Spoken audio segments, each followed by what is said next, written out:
Сотрудниками отдела К и Управления уголовного розыска МВД по республике Саха-Якутия пресечена деятельность группы, участники которой подозреваются в краже денежных средств граждан. По версии следствия, двое ранее неоднократно судимых жителей Приморского края звонили гражданам, проживающим в республике Саха-Якутии и являющимся клиентами одного из крупнейших операторов сотовой связи. Они представлялись работниками финансового отдела данного сотового оператора и сообщали, что к номерам абонентов без их ведома подключена платная услуга. Якобы для того, чтобы произвести возврат средств за невостребованную подписку, злоумышленники узнавали реквизиты банковских карт граждан.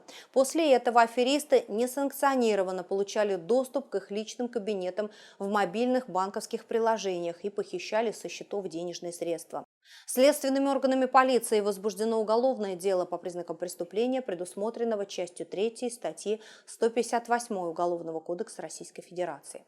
В результате оперативно-розыскных мероприятий сотрудниками МВД по республике Саха-Якутия совместно с коллегами из Межмуниципального управления МВД России Якутское и отдела К УМВД России по Приморскому краю двое подозреваемых были задержаны в городе Владивостоке. В настоящее время установлено, что от противоправных действий фигурантов пострадали свыше 50 жителей республики. Сумма причиненного ущерба превысила 2 миллиона рублей. Задержанным избраны меры пресечения в виде заключения под стражу. Предварительное расследование уголовного дела продолжается.